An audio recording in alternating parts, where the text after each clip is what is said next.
Ahí está.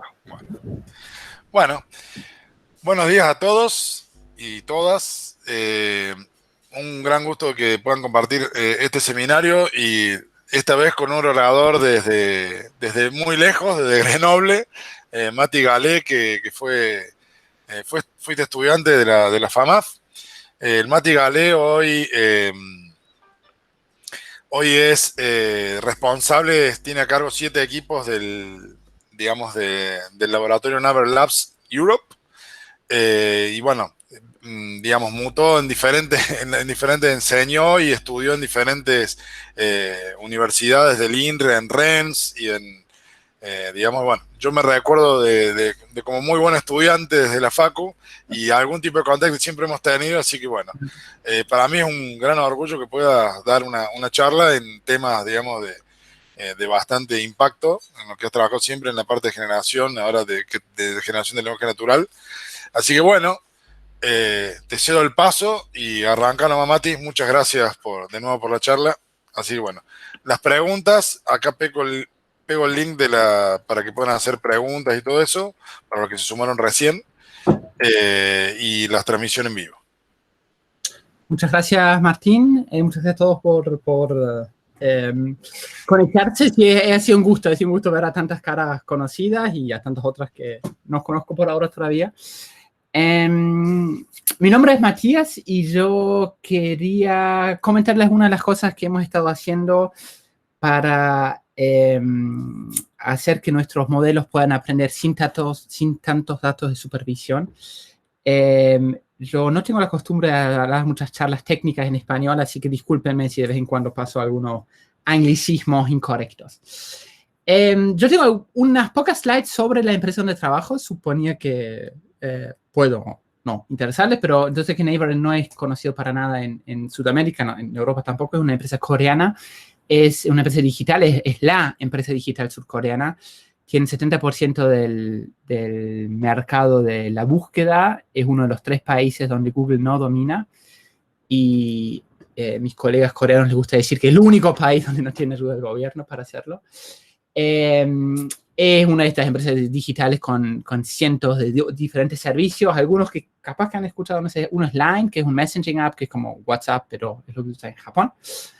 Snow está detrás de una aplicación que si ustedes tienen adolescentes, capaz que la conocen, se llama Zepeto, que es una cuestión de avatars virtuales que puedes ir jugando y vistiendo o algo así.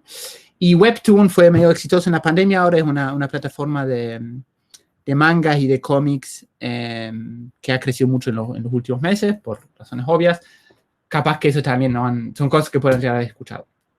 Nosotros estamos en Grenoble, en Francia, un centro de investigación de unas 110, 120 personas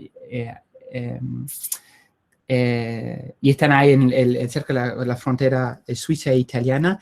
Y yo dirijo a todos los investigadores ahí, son unos 80 personas, divididas en 7 grupos distintos. Hasta hace poco yo dirigí el equipo de procesamiento de lenguaje natural, y lo que yo voy a hablar hoy es específico procesamiento de lenguaje natural. Muchos de los principios genéricos se aplican también a las otras áreas, pero yo quería compartir un poco los trabajos que yo mismo he participado, así que son específicos en NLP. Es una de estas empresas que se enorgullecen de la diversidad, y el fundador la creó queriendo dar una alternativa a las empresas, a la hegemonía o chino-estadounidense. Y yo pongo esto ya que ayer abrieron un juicio a Google por monopolio, me pareció que fue interesante ponerlo. El centro nuestro participa mucho con la comunidad académica, sea publicando papers o código. Yo quería mencionar 2 en particular que pueden no interesarles. Uno se llama Capture, que es un formato de datos para aplicaciones de localización, para inferir poses 3D a partir de imágenes 2D. Es un área en la que el procesamiento de datos es bastante intensivo y cada uno tiene su propio formato, y esto es algo que lo unifica un poco. Y esto otro es un modelo que hemos sacado hace poco, un modelo de traducción listo para usar. No solamente el algoritmo, el modelo sin los parámetros, sino es todo preentrenado, y que cualquiera puede bajar y usar. Fue especializado para traducir datos biomedicales. A doble de colaboraciones organizamos varias escuelas de verano que van a ser muchas de estas virtuales y las seguimos haciendo el año que viene. En particular, yo quería mencionar la que hacemos en verano, que es específico en NLP. El deadline para registrarse esto ya pasó, pero nosotros ya nos hemos comprometido para hacerlo en 2022, enero de 2022. Esperemos que presencial. Y elegimos hacerlo en invierno porque Grenoble está cerca de varios centros de esquí. Así que la idea era hacer algunas tardes de actividades de nieve. Ahora, una excepción, va a ser todo virtual. Pero bueno, les digo eso para tenerlo en cuenta para el año que viene.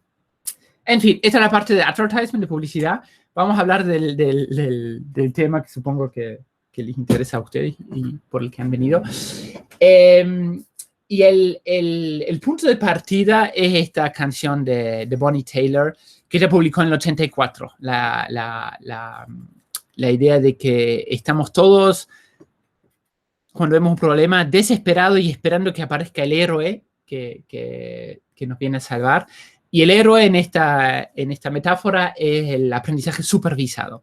La idea de que tenemos una herramienta que funciona muy bien y la queremos aplicar a todos lados. El problema es que la herramienta que tenemos es una sola, y a problemas más grandes lo único que hacemos es querer seguir aumentando el tamaño de la herramienta para poder clavar el clavo, que es cada vez más grande. Para hacerlo un poquito más concreto, les muestro algunos de los... a lo que yo quiero hacer referencia para lo que cuando digo que necesitamos un martillo más grande. Nosotros estamos interesados en resolver problemas más y más complejos. Me parece que Jorge, la última vez, yo vi rápidamente en su presentación, hablaba un poco de eso. Y la manera que resolvemos problemas más y más complejos es teniendo más y más datos. Entonces, les muestro algunos ejemplos acá. Esto es un dataset de Named Entity Recognition, una cuestión bastante estándar en el procesamiento del lenguaje natural. La idea es extraer entidades, cosas físicas, digamos, que tienen alguna representación física en vida real. Se llama Named Entity Recognition. Este es un dataset que se sigue usando, que tiene 8.000 frases. Si quiero hacer algo que se llama parsing, que es encontrar la estructura sintáctica dentro de un texto, es un poquito más complejo y el corpus estándar que ustedes ven es un orden de magnitud superior. Si quieren hacer question answering, que el dataset por defecto que se usa últimamente es este de Stanford, ustedes ven, estamos pasando otra vez a un nivel superior. Si quieren hacer resumen, que ustedes pueden decir cognitivamente es una tarea que es más difícil, requiere más conocimiento, estamos duplicando los datos.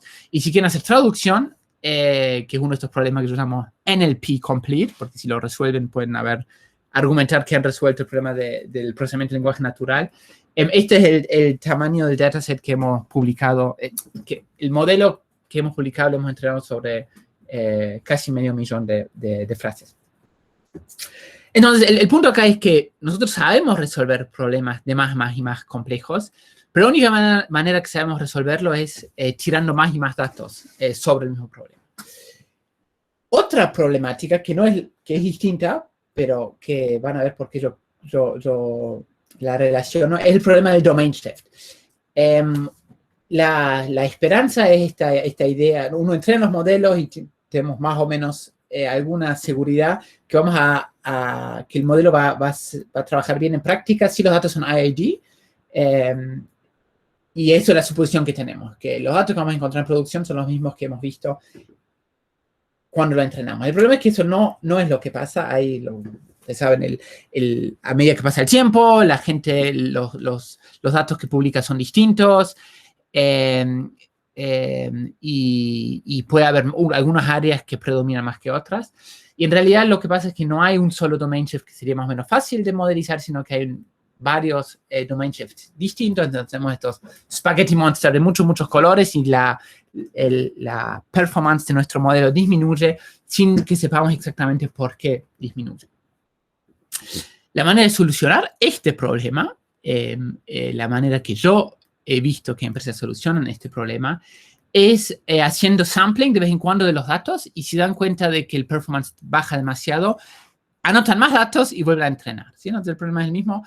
El momento en que te encontrás con un problema, que vos decís que tus modelos no funcionan bien en práctica, la solución que tenemos es anotar más datos. Así que nosotros tenemos por lo menos estos dos deseos que nos gustaría pedirles a Papá Noel para que nos los resuelve. Queremos resolver tareas más y más complejas y eventualmente con entradas que sean más y más complejas. A esto me refiero a entradas que tengan ruido, que no sean tan bien formateados. En NLP significa pasar, por ejemplo, de una frase a un documento completo. Y el otro deseo que tenemos es que los modelos que tengamos puedan entrenarse, puedan funcionar en áreas muy, muy distintas. Y la manera que resolvemos eso es la manera que en el 84 se cantó. Estamos esperando a más datos. Mientras tanto, la casa se nos quema y nosotros estamos ahí gritando que llegue el caballero blanco y que nos solucione la vida. El caballero blanco acá, creo que han entendido, son los anotadores que nos proveen más datos. Esto no es algo novedoso, yo supongo que lo han escuchado varias veces. La manera de solucionarlo, hay muchos enfoques distintos. Yo los divido en dos grandes familias. Una donde te dicen, mira, vos tenés un budget que es fijo y que no lo puedes mover, y tenés que hacerlo mejor con este budget anotado. Métodos que entran adentro de esto son Active Learning, Curriculum Learning, que es parecido, pero supones que los datos ya son anotados, o todo lo que es lo que se llama Self-Learning, la idea de que vos usas tu propio modelo para hacer predicciones. En particular quisiera mencionar un poco todo lo que es Active Learning, que a mí me parece que es un área que en la academia está subestimado, que no se analiza suficiente. Muy difícil compararlo porque necesitas un humano que está dentro del loop.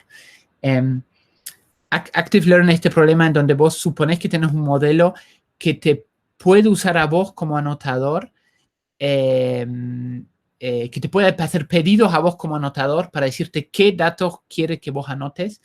Entonces, el algoritmo que está detrás intenta de encontrar los datos que maximizarían la performance de su propio modelo. Yo hoy voy a hablar de la otra rama, del otro camino, que es decir, bueno, intentemos de buscar si hay una manera de captar más señales que nos pueden llegar a ayudar para resolver nuestros problemas. Y yo voy a hablar de dos cosas. Uno es el Self-Supervised Learning y otro es Multitask Learning. Los dos comparten esta idea de decir, yo tengo que resolver un problema.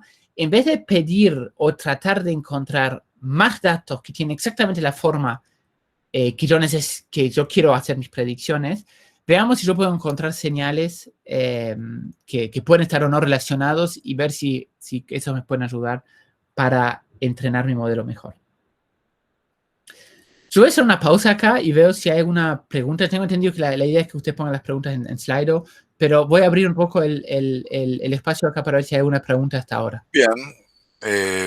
¿Alguien tiene una pregunta? Yo hasta ahora no vi ninguna pregunta, pero si alguien tiene una pregunta. Está más o menos clara. Esto yo traté de poner un poco el contexto y ahora vamos a ir un poquito más técnico, pero esto es el contexto genérico. ¿Alguien que se haya perdido con la pregunta o algo que quiera preguntar algo hasta el momento? Ok. Entonces, la primera cosa que yo quisiera mencionar es un trabajo que hicimos en Self-Supervised y en particular lo usamos para el resumen automático. El problema acá que intentamos resolver es el siguiente. Ustedes van sobre... ¿cómo se llama el Amazon argentino? Mercado. Bueno, sobre algunas de estas aplicaciones donde se pueden comprar productos. Ustedes Mercado Libre, gracias. Buscan su martillo o lo que sea el producto que quieren comprar y están a punto de cliquear y decir si esto es exactamente lo que yo necesito. Cuando se dan cuenta de que hay mucha gente que opinó sobre este martillo y no sé ustedes, yo siempre tengo la impresión de que si no los leo a todos, tengo miedo de estar perdiéndome de algo y capaz que sea muy importante que yo sepa. y tengo esa sensación de estar perdiéndome de algo. Entonces, la idea acá es hacer resumen automático de opinionated pieces, de pedazos de textos que tienen algún tipo de opinión, para que no tengas que leer los 314 reviews estos, pero que puedas leer algo que tenga 1 o 2 párrafos y que te trate de resumir un poco qué es lo que la gente dice sobre esto. Nosotros hemos tratado de resolver este problema usando 3 técnicas distintas. Yo no voy a hablar del último, que es una modificación del modelo, que es el Transformer Model, que es un poco técnico, pero voy a hablar un poco de los primeros 2, en particular del primero. La manera que uno resuelve generalmente los problemas de resumen automático son, como cualquier otro problema en Machine Learning hoy en día, es dándole datos anotados. Significa, te doy productos con muchos reviews y le pago a gente para que me haga resúmenes de todos esos reviews.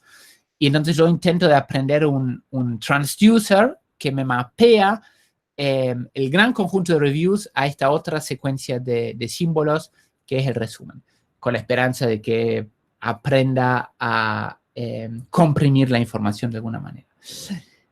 En particular, en el resumen automático, hacer esto es costoso de un punto de vista cognitivo o económico, porque requiere leer mucha información, resumirla, es una tarea que es mentalmente intensa. Así que la manera que nosotros lo hemos formalizado es como un problema de self-supervision. Eso significa que suponemos que no tenemos nada de datos anotados, solamente tenemos datos no anotados, significa que tenemos muchos productos con resúmenes.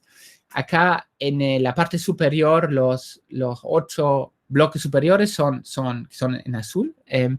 Son los reviews de uno de los productos, y los 6 bloques inferiores verdes acá son los reviews de otro producto.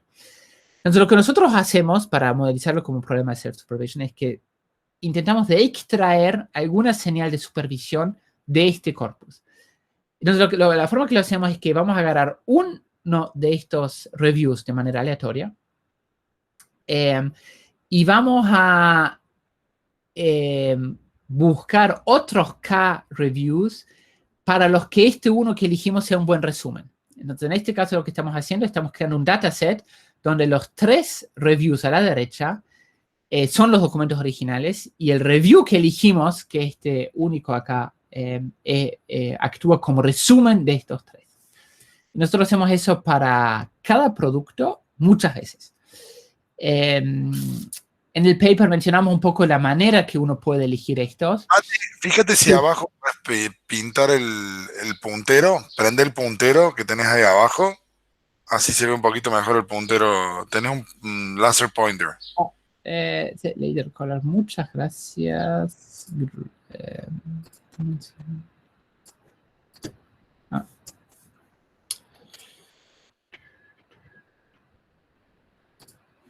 ¿Ahí ven eso?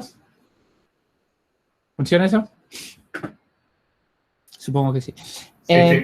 Gracias. Entonces, estos 3 acá son los documentos originales, y este es el resumen. Entonces, este es el pseudo dataset que creamos. Entonces, vamos a tener muchos de estos ejemplos, donde por un lado tenemos los documentos originales, y por otro lado tenemos este pseudo gold summary, y vamos a aprender un transducer que mapea de estos 3 y lo convierte en este uno.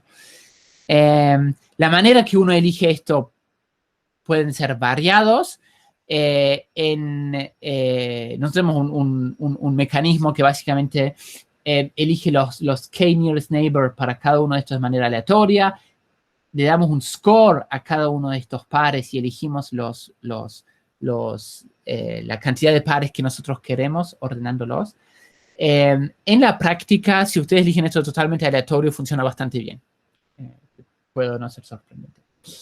Entonces, esta idea de agarrar el problema de resumen automático y convertirlo con una idea self-supervised es una de estas ideas que ha estado en el aire este año en la comunidad, y han habido varios papers que han presentado variantes de esto. Yo menciono en particular este último Pegasus porque me parece que va a ser algo que va a ser muy influyente en en los años que vienen en este problema. Ellos hacen un gran self-training sobre muchísimos datos donde predicen una frase dada la frase del contexto y después hacen fine-tuning para los diferentes datasets de resumen automático. La otra cosa que hemos hecho es, no tiene nada que ver con self-supervised, pero lo menciono, de vuelta, si no captan todos los detalles, me parece que no es tan importante porque no trae al mensaje principal. Pero es la idea de usar control tokens, que son pequeños ítems que se le dan al modelo para darle alguna información adicional a lo que uno quiere crear.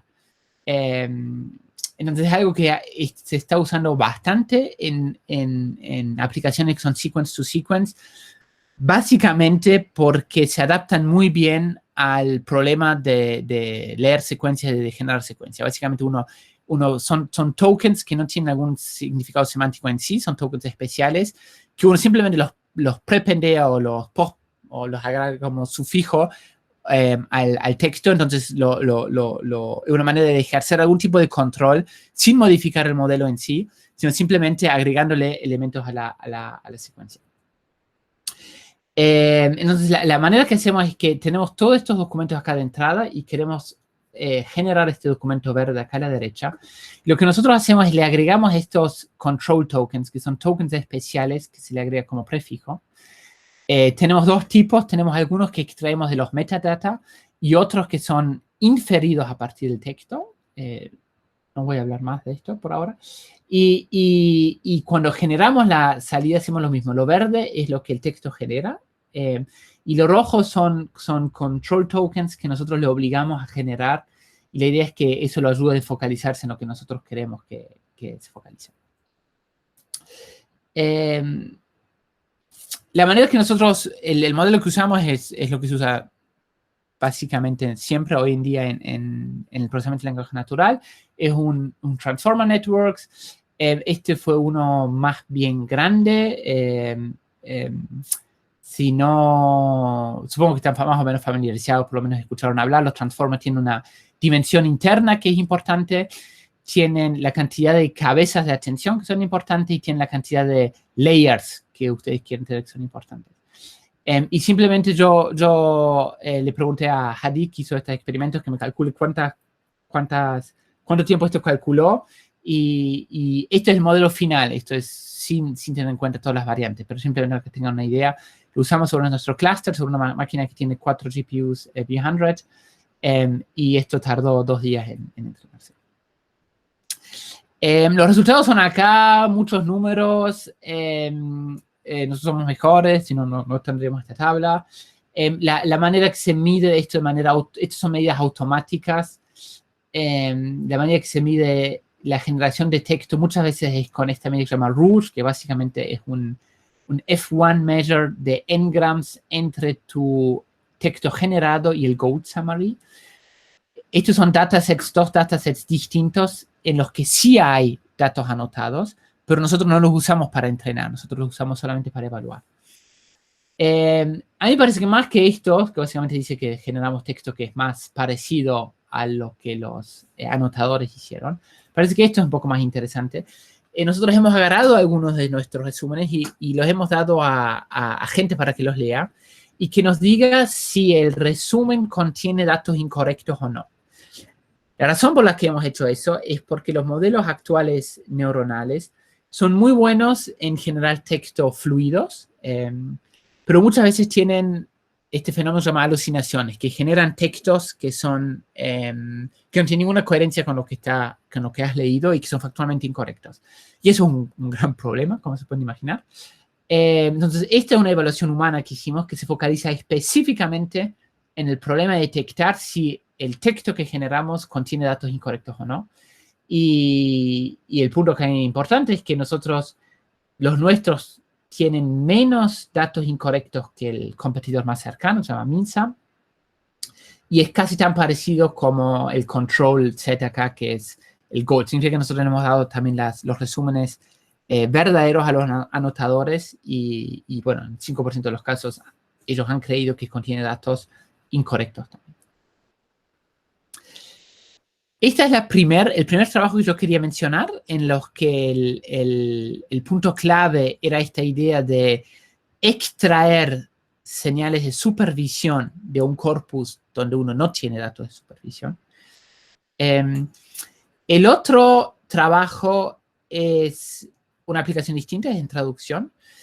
Y la intuición que usamos es distinta. Esto no es self-supervision, pero la idea es de aprovechar, de aprender varias tareas al mismo tiempo y de poder hacer eso de una manera modular para que cuando tengas una tarea nueva que tenés que resolver, puedas usar los módulos que has aprendido para resolverla. Entonces, el problema, como he dicho, es el problema de traducción. En particular, el problema el enfoque que lo trata de resolver de manera multilingüe. La manera normal de hacer traducción, hasta hace poco, cuando estaban sobre Google Translate, lo que había es que tenían un modelo para cada dirección de traducción que ustedes querían hacer. Significa que si quieren traducir del español al inglés, eso era un modelo. Del español al francés, eso era otro modelo. Del francés al español, eso era otro modelo. Significa que en práctica, si uno supone que tiene modelos en todas las direcciones, tenés n-square modelos. Una solución alternativa es usar un pivot language. Capaz que ustedes han intentado traducir del chino al español y de golpe han visto que en el español de golpe ven textos inglés al medio. Por lo menos eso fue un fenómeno que solía pasar hace unos años. Eso era porque lo que se hacía era hacer un pivot language. Significa que uno tenía un modelo que traducía el chino al inglés y después tenía otro modelo que agarraba ese en inglés y lo traducía al español. Eso tiene muchos problemas, como por ejemplo, de golpe puede aparecer texto del idioma pivot en el medio. El otro problema que probablemente sea mayor es que tenés que hacer 2 veces una traducción. Significa que el tiempo de inferencia es el doble lento.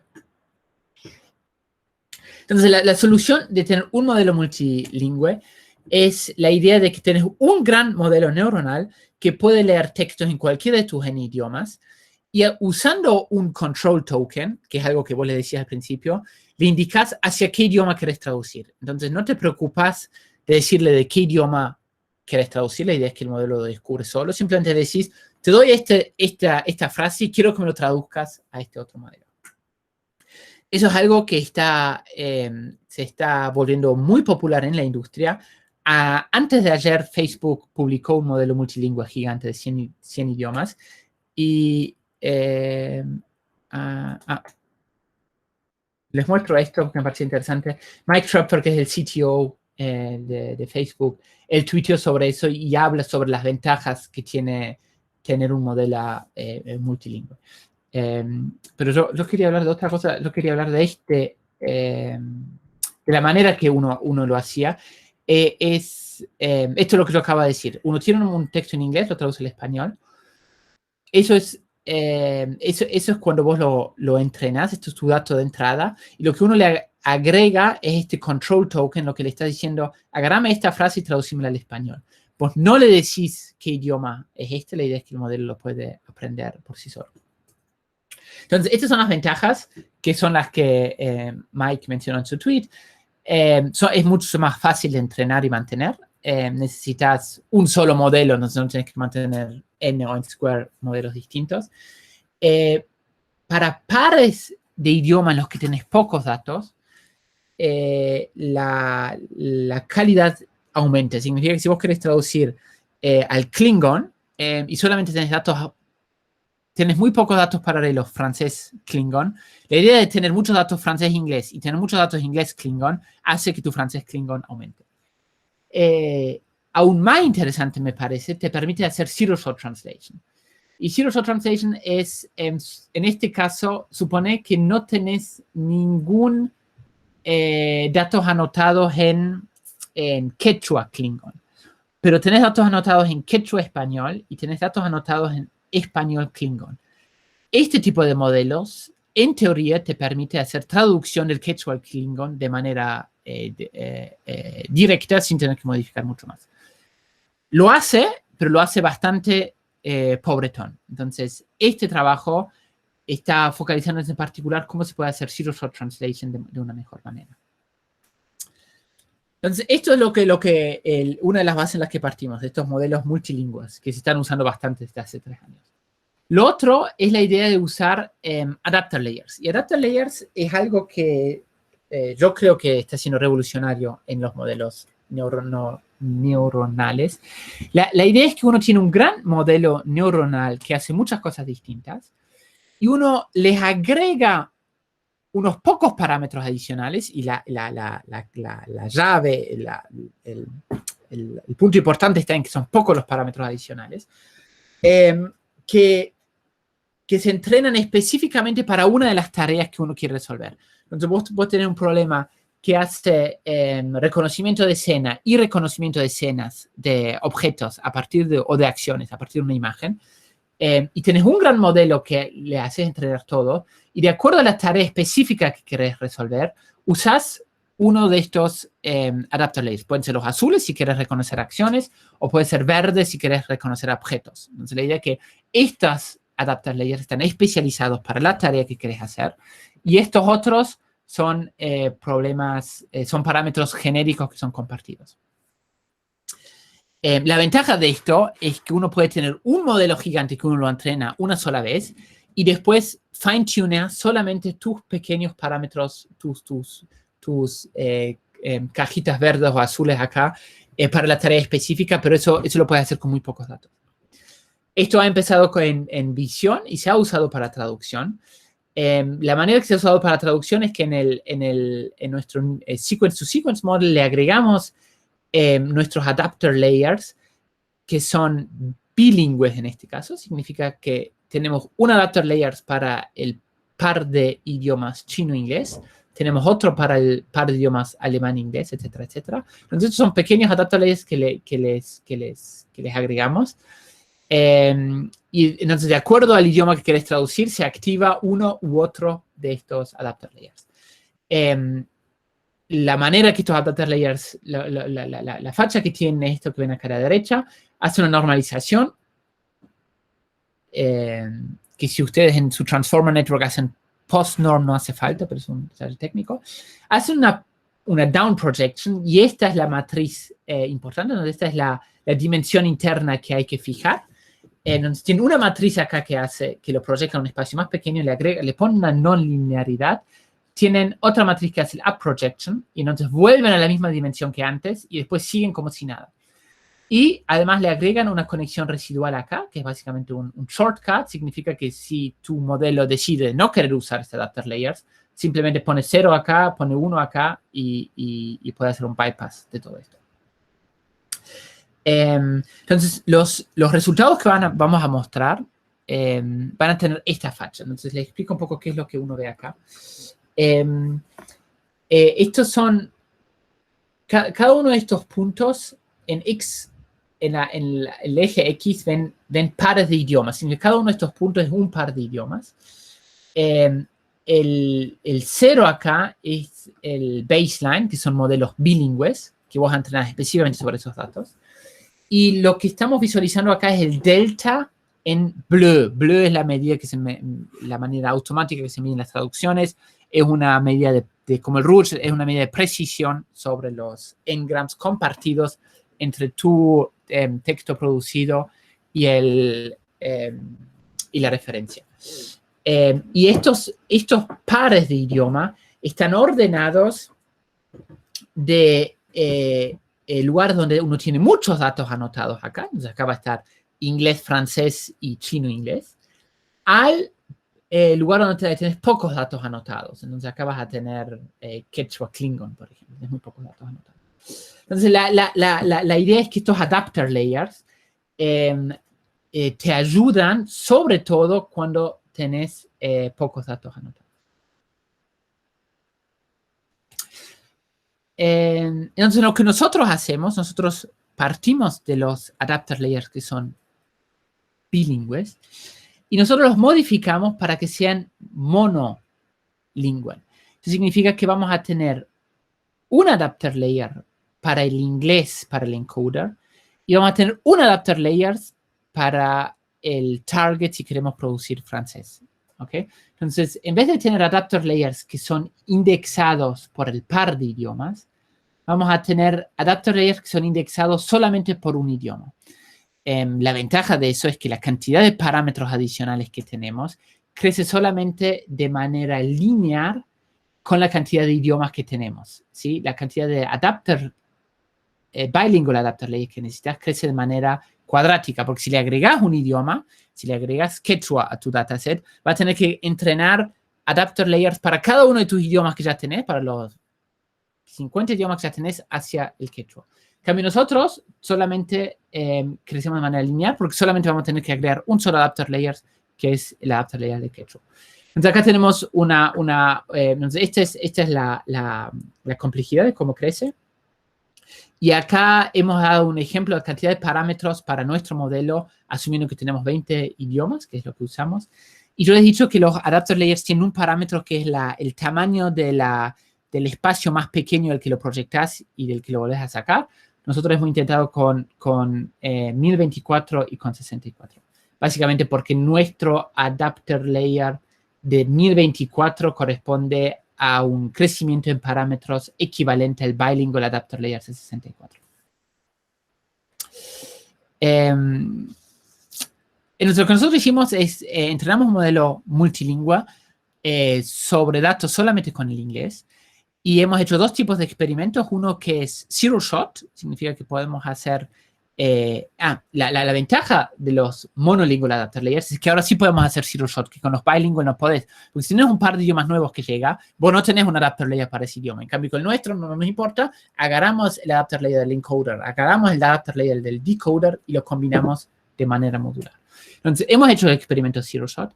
Hemos también hecho experimentos de adaptación. Significa que suponemos que podemos hacer un fine-tuning sobre los datos específicos en esa dirección que hemos visto. Y hemos hecho comparaciones con los bilingual adapter layers y con el modelo original que es multilingüe. De vuelta hemos usado un modelo transformer. Es un poquito más pequeño esto porque tiene muchos datos. Y hemos agarrado un corpus de TED Talks que ha sido traducido a muchos idiomas y hemos agarrado solamente 20, que son los 20 que ustedes ven acá. Entonces tenemos 20 por 19 direcciones posibles, 380 me parece. Entonces, estas son las mismas curvas que hemos visto antes. Básicamente lo que queremos mostrar acá es que nuestro naranja acá es un poquito mejor que el verde, que es el que usa bilingual adapter layers. Y acuérdense que nuestro naranja y nuestro verde usa básicamente la misma cantidad de parámetros, un poquito menos el naranja. El azul, que usa mucho menos que el verde, hace peor que el verde, pero bueno, usa mucho menos datos. Esta es la conclusión. Y en esta parte que son, si se acuerdan, estos están ordenados de más datos a menos datos, el delta es menos, porque estos son los datos que son hacia o desde el inglés, significa que no hay mucho para ganar. Entonces, la diferencia realmente se ve en los datos en los que hay pocos datos. Nosotros hemos lo mismo para zero shot, entonces es la misma idea. Nuestros modelos son un poquito mejor que el baseline. Un detalle técnico que voy a saltar. Entonces, recapitulo. El problema general que yo he visto sobre los años que veo más y más es que todo el mundo tiene ganas de resolver problemas más difíciles y tiene ganas de que tu modelo pueda funcionar out of the box para muchas áreas distintas sin tener que adaptarlo. Para hacerlo una solución, que es la solución actual, es esperar simplemente a que tengan las anotaciones y que lleguen suficientemente ricas y en suficiente cantidad. El punto de esta charla es de dejar de esperar por este superhéroe y de buscar soluciones alternativas. Donde yo he mencionado dos alternativas. Una es encontrar señales de tus datos no supervisados que puedes extraer de alguna manera inteligente. Y la otra es intentar de hacer multitask learning y de una manera que puedes combinar los módulos para poder permitir hacer otra cosa. El hacer estas dos cosas va a llevar más y más hacia algo que ya se ve en el área, que es esta idea de tener un gran modelo que lo entrenas una vez sobre muchos datos y después para adaptarlo a tu problema específico, simplemente combinas o alguno de los módulos o le agregas muy poquitos datos adicionales y obtenés una performance que no hubieras podido hacer si directamente hubieras entrenado sobre ese modelo. Si ustedes han leído el paper de GPT-3, que es este modelo de idioma de OpenAI que salió, el título y todo el contenido del paper no es tanto sobre, mira, estamos generando texto que es más y más parecido a texto humano, sino es la idea de que el título me parece que es Language Models are Few Short Learners. La idea es que en realidad lo que estás haciendo, estás creando un gran modelo que, y pongo entre comillas, entiende el idioma, y después para ayudarle a resolver un problema específico le tenés que dar solamente unos pocos datos y lo puede resolver rápidamente. Esto es lo que yo tenía para compartir. Me parece que nos tenemos unos minutos para responder preguntas o para charlar sobre cualquier cosa que ustedes quieran.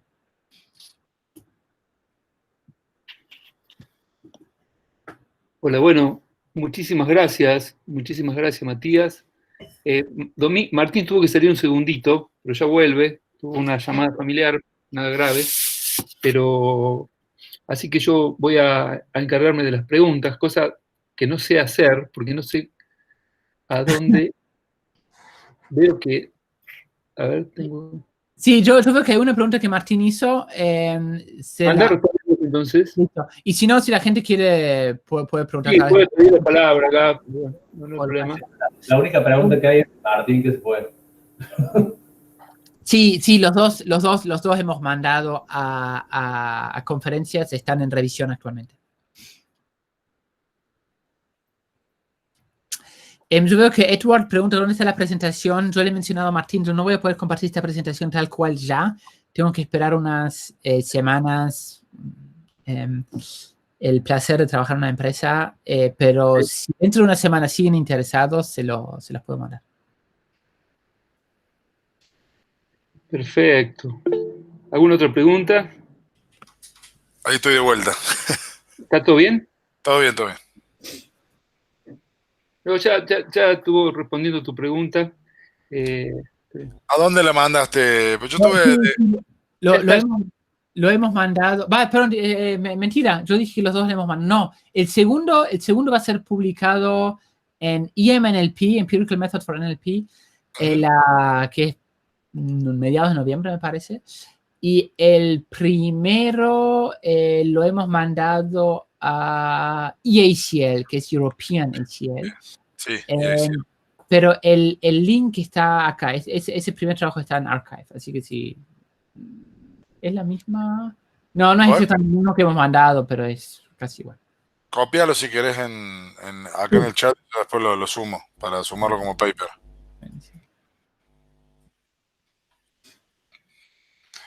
Bárbaro. No sé si hay alguna otra pregunta, no duden en decirla directamente, o déjenme slide si hay algo. O si quieren alguna otra pregunta que no tenga nada que ver con esto, que crean que yo pueda tener algo para decir, no duden en hacerlo. Matías. Sí. ¿Qué tal? Te quería preguntar sobre el tema de ser supervisor. ¿Hay alguna idea atrás de obtener cómo se obtienen estas señales o depende de cada dominio? ¿Hay alguna intuición atrás de eso que nos puedas compartir? No creo que tenga nada muy inteligente. La idea original a mí me pareció que salió con la idea de videos, porque parece bastante obvio la idea de que vos le das los primeros frames de un video y intentás predecir el frame que sigue. Entonces, la intuición acá es que si logras hacer eso, sabes el humano sabe hacer eso, porque si ve que hay un cuchillo con alguien y después hay sangre, la idea es poder predecir eso.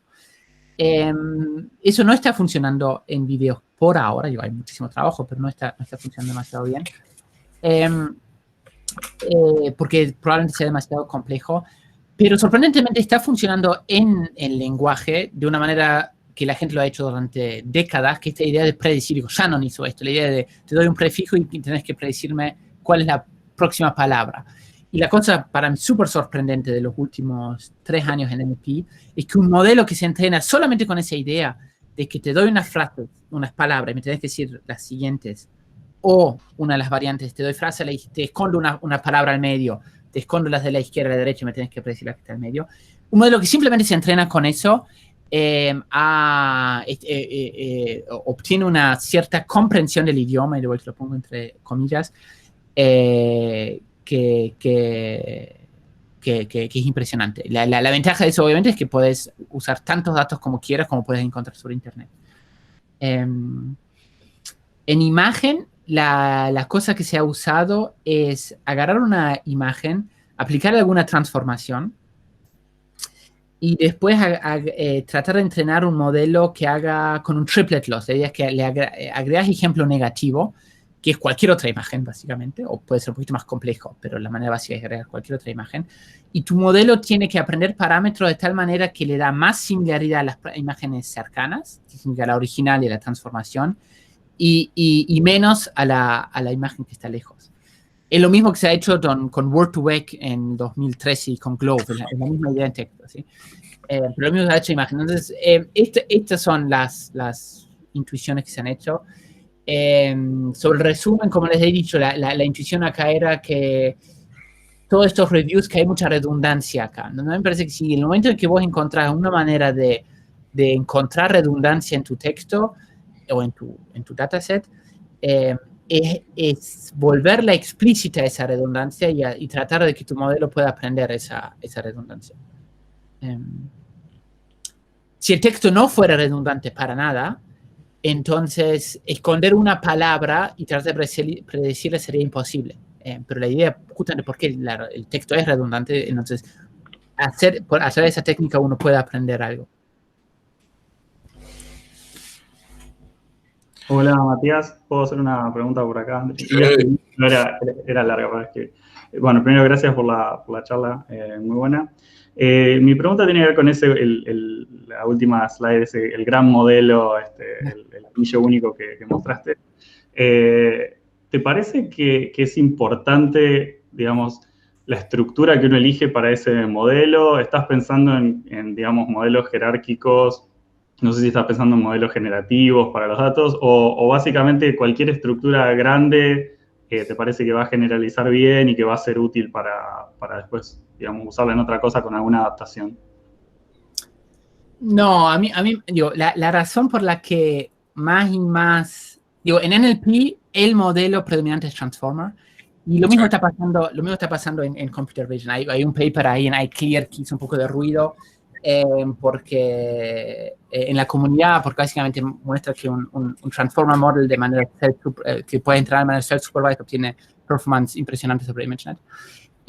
La razón porque la Transformer Network está haciendo está obteniendo tan buenos resultados, me parece simplemente porque es fuerza bruta. Y me parece que es lo que le jode a toda la gente en NLP, es que olvida toda la historia de estructura de Chomsky, de Markoviano, de izquierda a derecha, tira todo eso por la borda. Es una cuestión totalmente brutal, y es que en cada momento vos haces una ponderación de todas las otras cosas que ves alrededor, y haces eso muchas veces.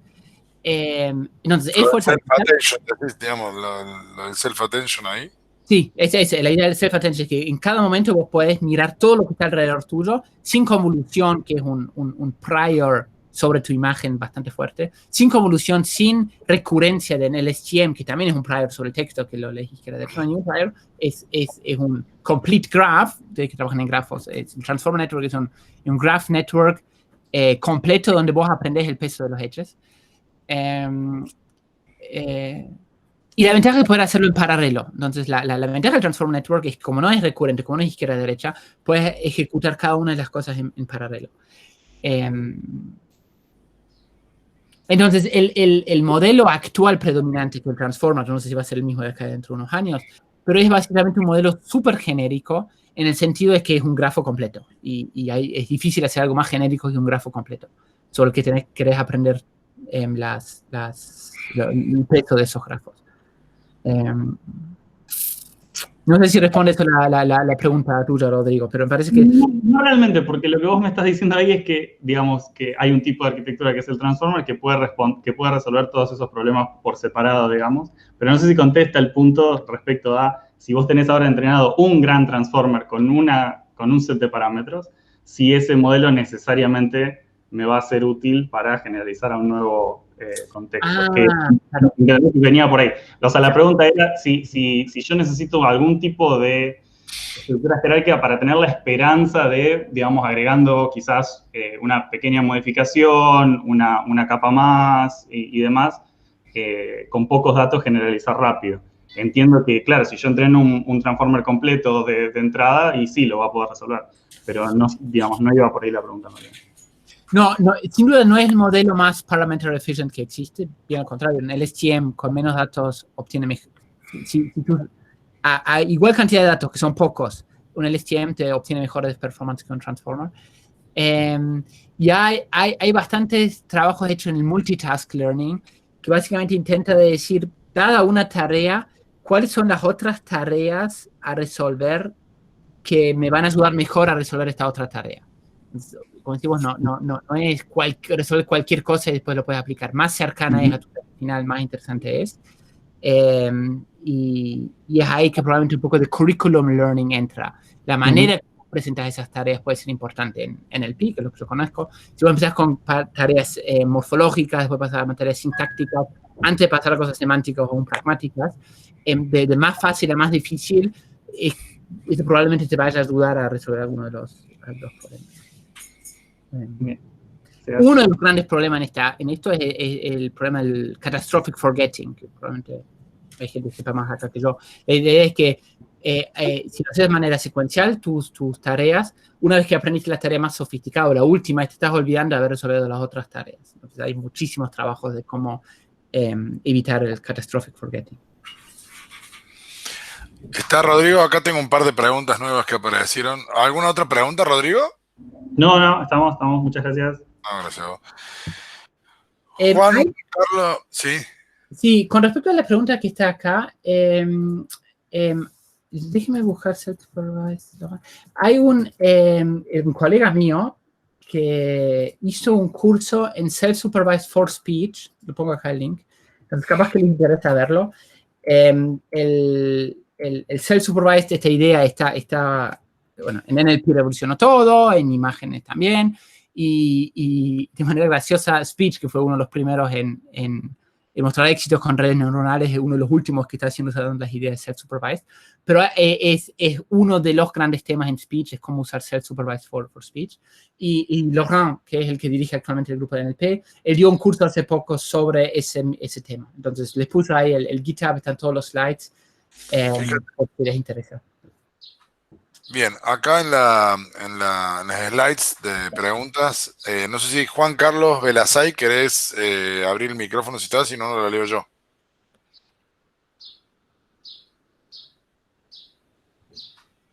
¿Está por ahí?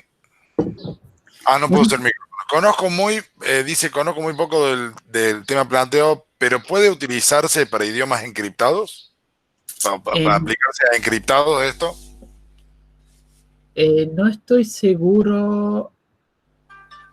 La idea es, no estoy seguro, Juan, si esto significa descriptar datos o para aprender sobre datos encriptados. El problema, la idea de con esa encriptación es que querés aumentar la entropía, entonces hay menos, vos le sacás redundancia al texto en general, porque si hay redundancia uno lo puede usar para descriptarlo. Entonces, pero bueno, no estoy seguro si entendí la pregunta. No sé si podés aclarar. Decriptar datos, habla. Decriptar datos. Y es una traducción, podrías aprenderlo como una traducción, digamos. Podrías hacer si tenés. El tema es que, bueno, digamos, cuando lo encriptas usas una función que sea difícil de que tengas la -1. Es una muy buena pregunta. Yo no conozco nada de gente que haya intentado hacer eso. Pero es interesante la pregunta. Una muy buena pregunta, sí. Ahí yo supongo que tenés que aprender mucho sobre números primos si querés hacer eso, y los modelos no necesariamente han sido entrenados para hacer operaciones matemáticas. Pero yo no conozco nada, pero parece fascinante. Sí. Acá hay otra pregunta, un anónimo que pregunta. Sobre la presencia de datos incorrectos en las reviews generadas, ¿cuál sería una definición o ejemplo de dato incorrecto? Rush, ¿te parece una buena métrica para medir la calidad del texto generado? Bueno, hay Rush, bueno, lo de Rush hay varios, hasta Rush 3, Rush L, Rush... No, es como la democracia, no funciona, pero lo mejor que tenemos. Sí. Hay dos cosas distintas. Una es esta idea de que, ¿qué significa que sea datos incorrectos? Te voy a dar un ejemplo. Nosotros hace 5 años, cuando empezaron las ideas de los LSTM, lo hemos usado para ayudar a gente que hace customer service. La idea es vos haces una pregunta y te responde automáticamente. La fluency de eso, vos te daba texto y la manera que vos leías parecía fantástico. La medida que se miraba eso es la perplejidad, significa la cross entropy de tu modelo con los datos de verdaderos, fue súper baja. Significa que estaba haciendo un muy buen trabajo en modelizar la distribución de probabilidad del texto. El problema es que cuando vos, por ejemplo, le preguntabas qué tamaño tiene este modelo de teléfono, él te respondía 7 pulgadas, y si la respuesta correcta era 14 pulgadas, la penalidad en perplejidad era muy baja, porque le erraste una palabra dentro de muchas otras. Pero actualmente es un gran problema. Entonces, lo que nosotros medíamos, la pregunta que nosotros le decíamos a los humanos, los hacíamos leer los reviews original, le hacíamos releer el resumen, y le preguntábamos básicamente si en el resumen aparecía algún dato que no tenía soporte en los reviews original. Significa, ¿estás inventando datos nuevos o le estás cambiando datos nuevos? Y Rush eso no lo puede medir. O sea, no está hecho para medir Rush, está hecho para medir fluency, para darse cuenta de que el texto en general es parecido a texto de referencia. Pero no chequea faithfulness o accuracy del texto generado. Bien. No sé si el anónimo quiere abrir el micrófono para preguntarlo o... Bueno, si no, tengo una pregunta de Pablo Celaya acá. En la práctica, ¿se dispara mucho el gasto de energía y recursos computacionales para servir predicciones de uno de estos modelos transformes generales respecto de modelos anteriores? Si quieres abrir el micrófono, Pablo. La verdad, Pablo, no sé. Yo estoy seguro que va a haber benchmarks sobre eso. La verdad es que no conozco ningún... No te puedo dar un número ahora de qué tanto más caro o más baratos son estos modelos. Pero más allá de lo académico, digamos, ¿sabes? De casos que se estén usando en producción, digamos. O sea, sí. Digo, vos vas a Google Translate, tenés un gigante modelo Transformer, eso te lo aseguro. Vos vas a Naver, Papago se llama nuestra aplicación de traducción, y esto es un Transformer porque nosotros hemos empujado código ahí en esa aplicación. Entonces, pero hay que escala por ahí como empresa, digo. ¿Cómo? O sea, son empresas de gran escala en general las que están sirviendo este tipo de modelos, o te parece como viable para una startup. Bueno, no sé si has escuchado hablar de Hugging Face. Hugging Face es la startup sexy del momento en el país, gran parte francesa. Todos los modelos que ellos tienen son Transformers. Yo creo que hay 1000 empresas que los están usando, por lo que dicen. Son la mayoría de esos startups. Y lo interesante es que ellos hicieron una levantada de fondo interesante, creo que están en Round B actualmente, y no generan nada de plata. Y los inversores que le están metiendo plata a Hugging Face lo hacen porque son los inversores que están financiando las empresas que lo están usando a Hugging Face. Entonces, básicamente es como estar financiando tu propio ecosistema. ¿Por qué digo eso? Entonces no, es una empresa que básicamente está viva porque hay otras empresas que lo están usando y esas otras, y lo único que ellos hacen son Transformers. Digo, la librería, si vos haces pip install Transformers, lo que estás instalando es una librería de ellos. Claro. Bien. Bueno, por el momento no tengo alguna pregunta. Sí, por los adapter layers. Yo te voy a poner una... Hay una... Ahora que te lo encuentro. Hay una... Hace unos meses se han... adapter, hay un sitio que se abrió que es... es básicamente un repository para poner diferentes modelos de adapter y que te permiten entrenarlos de manera fácil. Entonces, no son referencias capaz que los que Juan, vos estás preguntando, pero está ready to use. Es bastante reciente, tiene 2-3 meses esto, así que yo nunca lo he usado todavía. Tenemos un proyecto ahora que va a empezar que probablemente lo use, pero supongo que a nivel práctico puede ser lo más interesante que pueda haber. Y tiene por lo menos un paper que te va a mandar a otros papers. Es un área bastante nuevo. Que yo sepa, el paper fundamental en adapters desde 2018 es CVPR, y así que estamos hablando de 2 años, y en NLP este año están empezando a usar. Edward Jiménez hizo una pregunta acá que se me había pasado, que dice, respecto a redes neuronales aplicadas en speech to text, ¿tienes alguna recomendación? Eso, yo mandé este link acá de mi colega. Listo. Por ahora, el éxito de Transformers en speech ha sido bastante mediocre, y la mayoría de las aplicaciones speech que yo conozco, no soy tan experto, sigue usando 2 modelos distintos, uno que hace la predicción y otro que es un language model que hace un smoothing para asegurarse que la transcripción tenga sentido. Que eso solo, el hecho de tener que combinar 2 modelos que hacen cosas distintas, muestra que no se ha logrado tener un solo modelo que hace las 2. Pero me conozco bastante poco y estoy seguro que en estos slides acá de Lohan... Tuvimos una charla de hace como 3 o 4 de un experto por acá de Speak to Text. También recomiendo también esa charla, además de esto que mandó, que es Diego Evin, digamos, que es un investigador acá digamos que dio una charla sobre Speech to Text. Ok.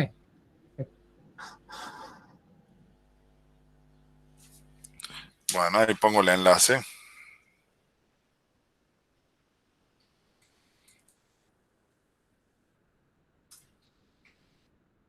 ¿Alguna pregunta más para Matías?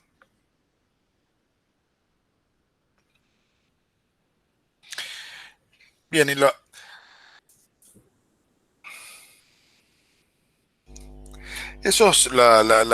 tokens, eso de los que hablas, Matías. ¿Vos decís que lo extraes sobre todo de la metadata, algunos? Yo pasé bastante rápido sobre esto. No era el punto esa parte me interesó a mí en particular.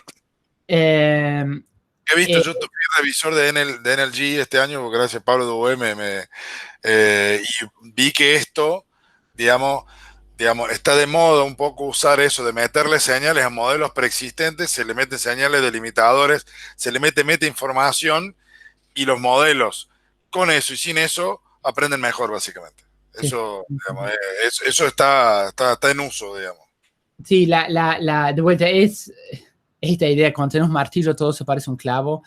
Usar los control tokens básicamente es un clavo, porque estos modelos leen secuencias y leen tokens y escupen tokens, entonces le intentas meter control bajo la forma de tokens. Estas son algunas referencias que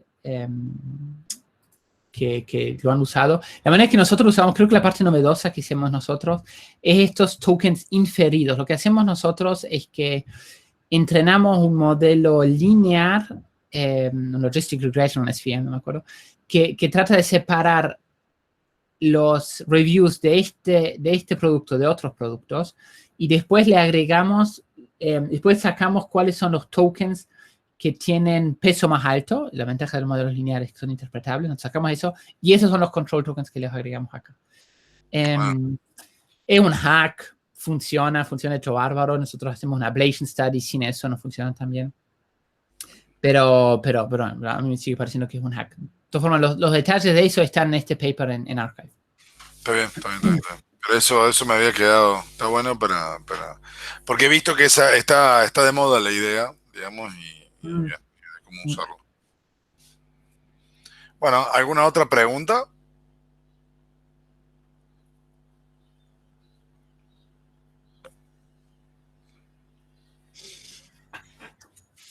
¿Alguien que quiere preguntar algo más? Si no, bueno.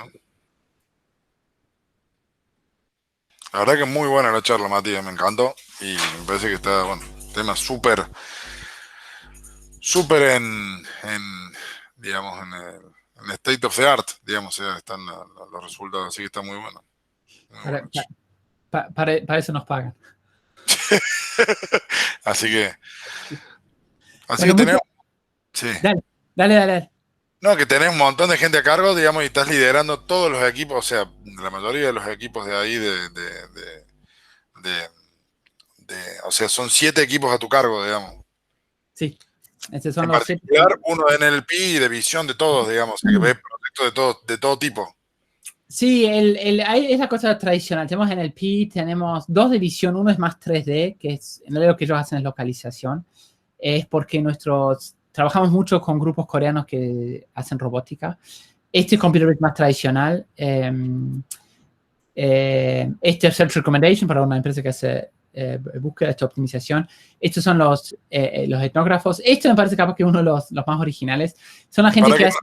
No estás mostrando, ¿no? Sorry, Systemic AI. Systemic AI es la idea de esto es la interfaz entre software engineering y AI.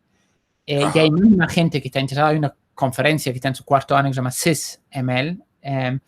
Y es un desafío porque son 2 comunidades que hablan idiomas completamente distintos. Y la gente que hace modelos AI son neófitos totales en meter cosas en producción. Y entonces la idea es cómo puedes combinar estos 2 mundos. Entonces este es un grupo que hace específicamente eso. Muy bueno. Bueno, ¿alguna pregunta más que tengan?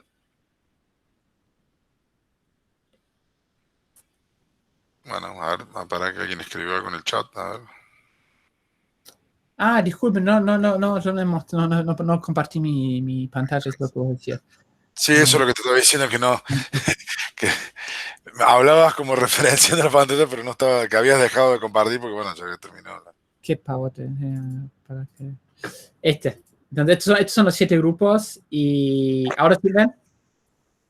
Sí, ahora sí. Este es el grupo que yo decía, que hace cosas en la intersección en software engineering y machine learning. Ajá. UX, Search and Recommendation. Bien. Muy bueno. Muy bueno. Muchísimas gracias, Matías. No sé si alguien más quiere agregar algo. Muchísimas gracias, muy buena charla. Y bueno, yo después, más tarde, compilo, te pongo la grabación. ¿Puedo poner la referencia a ese paper de Archive en el Sí, por supuesto, eso no hay ningún problema. Ahora, después de la presentación, si en algún momento se te libera, me avisas y yo lo agrego. Perfecto. Muchas gracias. Gracias. Gracias por la atención. Gracias. Muchas gracias, Matías. Excelente charla. Gracias. Gracias, Matías.